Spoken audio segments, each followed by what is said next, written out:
Aujourd'hui découvrez cette femme médecin anciennement musulmane et épousée le cœur du Christ. Ce programme vous est présenté par Cœur Sacré Madagascar.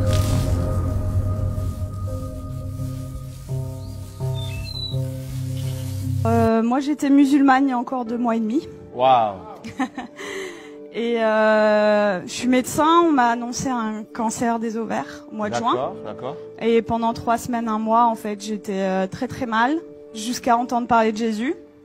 Quoi, j'en avais déjà entendu parler, mais là j'ai été vraiment touchée sur une vidéo comme ça un soir chez moi.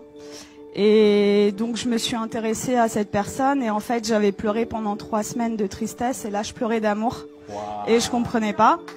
Donc j'ai regardé beaucoup de vidéos témoignages sur Jésus et le soir même, c'était le 11 juillet de cette année 2018, Wow. je me suis mise à genoux dans ma chambre pour la première fois de ma vie devant Dieu et j'ai supplié pendant 20 minutes, Jésus, si tu existes vraiment, moi ça me suffit pas d'entendre parler de toi, je veux te voir. Et je veux te voir d'une façon que plus jamais de ma vie je vais douter de toi. Et en fait, pendant 20 minutes, j'ai attendu, j'ai supplié à genoux. Et il s'est rien passé, je suis retournée dans mon lit. Et là, j'ai entendu une voix qui me disait « Retourne-toi ».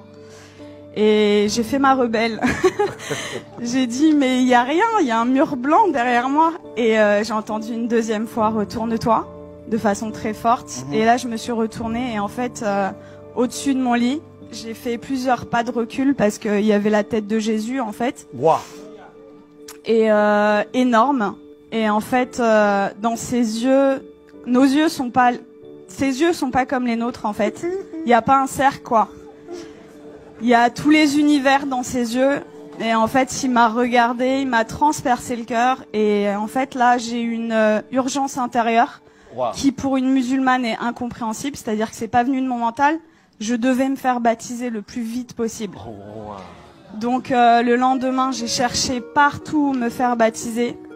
J'ai regardé des églises sur internet. J'étais devant des églises, j'étais là postée. C'était le 12 juillet et ça parlait pas à mon cœur. Je disais non, non, non. Les catholiques, les protestants, non, non, non. Et à la fin de la journée, j'ai dit à Jésus, tu m'as donné cette envie-là, donc guide-moi. Et donc il m'a guidée en fait vers des personnes qui font des baptêmes dans des lacs, des piscines, des trucs. Et donc j'ai été baptisée le 13 juillet 2018. Et là, j'ai vraiment vu, parce que en fait, je suis médecin psychiatre, addictologue, et je croyais pas trop aux esprits, tout ça. Et là, j'ai vu des esprits sortir de moi, etc. Wow. Donc j'ai dit,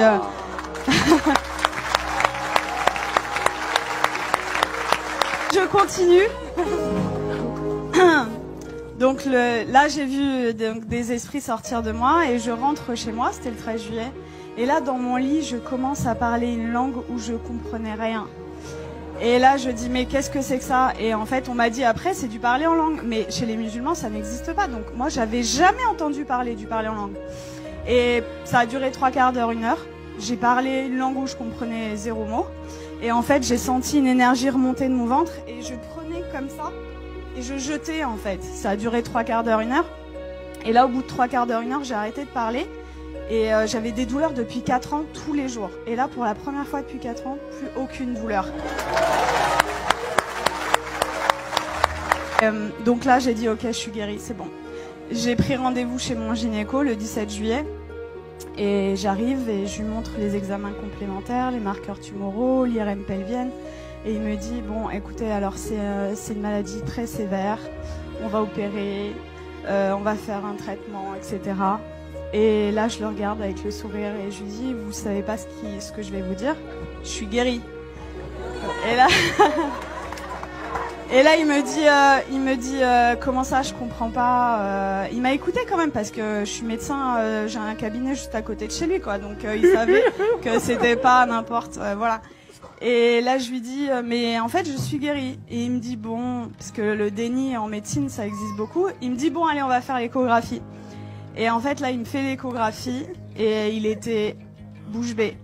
Donc, en fait, il passe sur l'ovaire gauche. Là, il me dit au ralenti, ovaire gauche normal.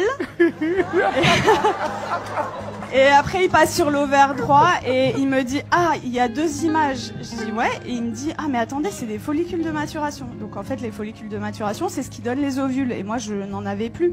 Donc, en fait, là, mes ovaires étaient morts. Ils sont revenus à la vie. Oh. Et là, il retire la sonde et il me dit, vous vous rhabillez, vous allez m'expliquer ce qui s'est passé. Et du coup, je lui raconte en gros que j'ai rencontré Jésus 6 jours avant, qu'il m'a guéri et tout. Et il me dit, bon, écoutez-moi bien. Moi, je crois en Dieu, donc je pense que c'est possible. Je suis juive, donc je pense que c'est possible. Mais vous êtes médecin, attention, gardez ça pour vous. Et là, je lui ai dit, j'ai rigolé. Je lui ai dit, c'est impossible. Je lui ai dit, je veux que le monde entier sache que Jésus est vivant.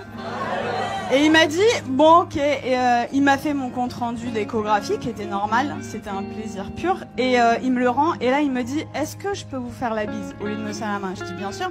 Il me prend le visage et il me dit que Dieu vous garde. Et en fait, ce que je raconte partout autour de moi, c'est, tout à l'heure le frère disait que vous aviez vécu au Cameroun l'acte des apôtres. En fait, c'est ce que je vis tous les jours, quoi. Et c'est-à-dire que j'ai commencé, je travaillais que en cabinet, le Seigneur m'a amené à travailler à l'hôpital, aux urgences, et en fait, je vois des cas psychiatriques sévères. Et ma première garde après mon baptême, les infirmiers, le geste qu'ils ont fait le plus dans la nuit, c'était ça. Ils y croyaient pas, en fait. Il y avait que des miracles. Toute la nuit. Ils ont pas compris. En fait, partout où je vais, en fait, partout où le Seigneur donc est avec moi, il se passe des miracles. Et c'est ce que je dis, en fait. Moi, ça fait que 2 mois et demi que je suis chrétienne. Et je vois les frères et sœurs, ils osent pas parler de Jésus. Ils ont limite honte de lui. Je dis, mais oh! Moi, je vais au salon de coiffure, il y a des coiffeuses qui sont guéries. Je vais à la boulangerie, J'aime beaucoup cette expression. En fait, je dis que le Seigneur, c'est l'antidote à tout. Et le monde entier a le poison. C'est-à-dire qu'ils connaissent pas Jésus. Moi, j'ai 33 ans, j'ai attendu 33 ans pour qu'on me parle de Jésus. Mais attendez, mais moi, j'aurais voulu que quelqu'un vienne me parler de Jésus. Vienne me dire, mais attends, la solution à tous tes problèmes, ton malheur et tout, c'est Jésus la solution. Mais personne autour de moi. J'avais aucun chrétien autour de moi. Donc dans ma famille, ils sont tous musulmans et quelques personnes athées. Et en fait, ils comprennent pas du tout ce qui se passe. Mais juste, je voulais vous dire que je vis des miracles tous les jours. Tous les jours, c'est des prodiges de Dieu. Je vais vous raconter juste, il y a quelques jours, ce qui s'est passé parce que je dois choisir et je peux pas tout vous raconter. Donc, il y a ma famille qui était en Algérie pendant tout l'été. Ils sont rentrés et il y a mon oncle, en fait. Il a de l'arthrose sévère au genou. Et je suis arrivée, j'ai raconté ce qui s'était passé cet été. Et ils m'ont dit, ouais, c'est bon, t'arrêtes de nous parler de Jésus. Déjà, ils ont été tolérants, ils ont accepté d'écouter. Et là, je vois en fait mon oncle, il boite, il a de l'arthrose. Et là, je lui dis, tonton, est-ce que je peux prier pour toi? Il me dit non. Et ma tante, elle lui dit, bah pourquoi? Qu'est-ce que t'as à perdre? On va voir si ce qu'elle dit est vrai. Je dis ok. Et là, le Seigneur m'a donné le verset, vous savez, où il ressuscite une femme et il fait sortir tout le monde en fait.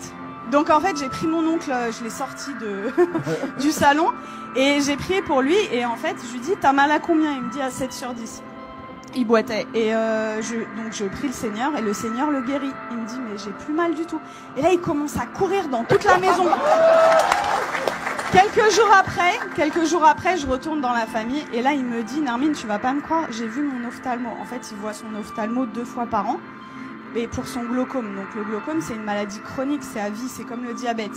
Et il me dit, l'ophtalmo, il a pas compris, j'ai plus de glaucome. Il m'a dit, il lui a dit, je peux pas t'arrêter les 2 traitements parce que voilà, mais j'en arrête 1 sur 2. La prochaine fois, s'il y a plus rien, on arrête le 2e, quoi. Et donc ça, c'était mon oncle et mon père qui a 80 ans, musulman depuis 80 ans. Wow. J'ai été le voir, ça faisait très longtemps que j'étais pas allée le voir, au moins 6 mois, 1 an. J'ai été le voir jeudi dernier. Et en fait, je lui ai raconté ce qui m'est arrivé. Il a été guéri, j'ai prié pour lui, il a été guéri de ses acouphènes, c'est des bourdonnements. Il avait depuis 10 ans, plus d'acouphènes. Il avait mal au dos, il pouvait pas sortir sans ceinture. Plus de ceinture. Je l'ai sorti sans ceinture. Il voyait double, il avait une diplopie. Il voyait double quand il mettait pas ses lunettes. Plus de diplopie. Et là, au bout de 2 heures, il me dit c'est bon, je me donne à lui. Le lendemain, donc c'était vendredi.